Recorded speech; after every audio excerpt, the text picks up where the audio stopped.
Hello नमस्कार, welcome to this video. सो एक important topic जो है वो सामने आया है जी कमेंट सेक्शन के थ्रू कि हम पढ़ तो रहे हैं, मैंने सारा सिलेबस कवर कर लिया है, लेकिन क्वेश्चंस जो हैं वो गड़बड़ हो रहे हैं। जब मैं क्वेश्चंस अटेम्प्ट करके देखती हूँ या करके देखता हूँ तो वो हो नहीं पा रही हैं, पता नहीं क्या दिक्कत आ रही है। ओके, सो इन सब चीजों का एक ही सोल्यूशन होता है, एनालाइज करना। वो काम आप करेंगे, बट तरीका मैं आपको बताऊंगी कि आपको एनालाइज कैसे करना है। ओके, तो सबसे पहले तो आप ये चेक कीजिए कि क्या आपने जो वो होता है ना सिलेबस, क्या वो प्रिंट करवाया है। जो मैं हमेशा बोलती हूँ कि प्रिंट करवा लीजिए, क्योंकि जब आप मोबाइल में देखते हैं ना तो कुछ ना कुछ टॉपिक आपके ऑटोमेटिकली फिर भी छूट जाते हैं जब आप मोबाइल से चीजों को देख रहे होते हैं या सिलेबस चेक कर रहे होते हैं। सो इट्स बेटर कि जो मैंने प्रिंट कराने का बोला है उसको एक बार प्रिंट करा लीजिए अपने सिलेबस को। मतलब 5-7 रुपए हार्डली लगेंगे आपके, क्योंकि किसी भी एग्जाम का सिलेबस 10-1 पेज या 5-7 पेज से ज्यादा नहीं होगा, राइट। सो आप एक बार उसको प्रिंट करा लीजिए और फिर ये चेक कीजिए टॉपिक वाइज कि क्या आपने सच में वो सारा सिलेबस कंप्लीट किया है। जो आप बोल रहे हैं आपने सिलेबस कर लिया है, ओके, आपने समय मान के चल रही हो आपने सिलेबस भी कंप्लीट कर लिया, चलो ओके। क्या आपने वो ऑथेंटिक सोर्स से कंप्लीट किया है कि आपने कहां से पढ़ा है, वो एक बार पता करें। लाइक अगर आपने इनकलकेट लर्निंग से पढ़ा है तो वो ऑथेंटिसिटी है कि हाँ वही सिलेबस पढ़ के वही जो है वीडियोस देख के बहुत सारे स्टूडेंट्स का नेट और जेआरएफ भी क्लियर हुआ है, मेरा खुद का भी हुआ है उन्हीं चीजों से, राइट। सो वो चीज आपको ध्यान रखनी है फिर कि आप जिस सोर्स से पढ़ रहे हैं क्या वो ऑथेंटिक है।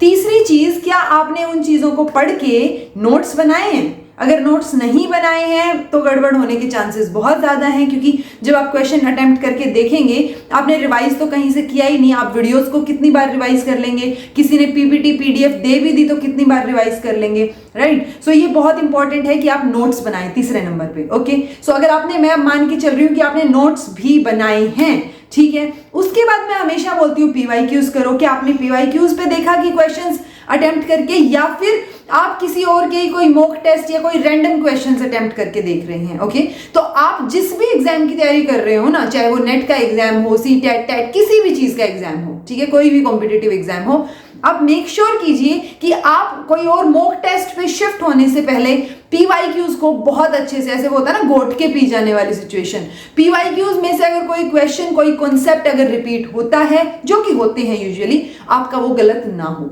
सो जब मैं बोलती हूँ कि पीवाईक्यूज आपने प्रैक्टिस किए हैं या नहीं किए, दैट टोटली मीन्स कि आप जो है, ऐसा नहीं है कि आपने सिलेबस कर लिया, देखा ठीक है ये गलत हो गई ये ठीक हो गई, 100 में से इतने क्वेश्चन ठीक आ रहे हैं, चलो ठीक है अब अगला क्वेश्चन पेपर करते हैं। आप एक बार वो जो क्वेश्चन पेपर है, मान लो आपके पास 10 क्वेश्चन पेपर है पिछले सालों के, ओके, 9-10 तो मैंने ही करवा रखे हैं आपको ऑलरेडी।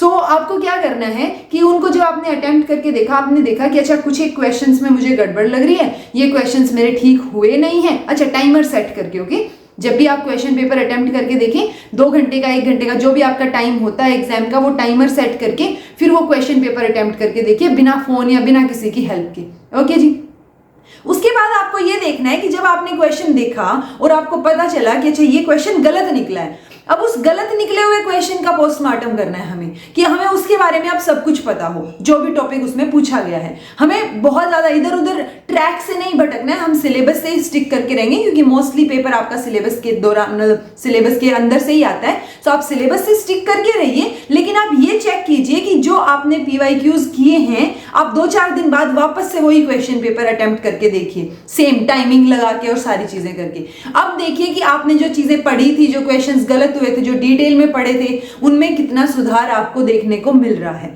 सो पीवाईक्यूज कवर करने का मतलब ये बिल्कुल नहीं होता, जब भी मैं बोलूं पीवाईक्यूज करो, ये मतलब तो नहीं होता उसका कि आपने एक बार बस देख लिया और छोड़ दिया कि तो मैंने कर लिए सारे के सारे। तो वो कर लिए वाले में आप खुद को तसल्ली दे रहे हैं, आपने एक्चुअल में नहीं की है वो चीजें। ओके, सो अब आपको वो चीजें डिटेल में करनी है कि अगर 9-10 क्वेश्चन पेपर हैं, सो उन 9-10 क्वेश्चन पेपर में अगर 100 क्वेश्चन मिला के 900 से 1000 क्वेश्चन हैं, सो उन 1000 क्वेश्चन में 4 ऑप्शंस दे रखे हैं, तो 4000 क्वेश्चंस एक तरीके से आपके बन गए, यानी इतनी इंफॉर्मेशन आपके पास कलेक्ट हो गई, राइट। और इतनी इंफॉर्मेशन के बाद मुझे नहीं लगता कि अगर आपने नोट्स भी बनाए थे, इस इंफॉर्मेशन से आपने नोट्स अपडेट भी किए हैं फैक्चुअल पोर्शन, तो भी आपकी चीजें सही नहीं हो रही हैं। ओके, अगर इसके बाद भी कोई चीज गलत हो रही है तो आप ये देख सकते हैं कि फैक्चुअल क्वेश्चन गलत हो रहे हैं या कॉन्सेप्चुअल क्वेश्चंस गलत हो रहे हैं। अगर फैक्चुअल हो रहे हैं दैट मींस आपने ठीक से पढ़ा नहीं, आपको याद नहीं है वो फैक्ट। ओके, अगर कॉन्सेप्चुअल गड़बड़ हो रहे हैं दैट मींस आपको वो कॉन्सेप्ट क्लियर हुआ ही नहीं है।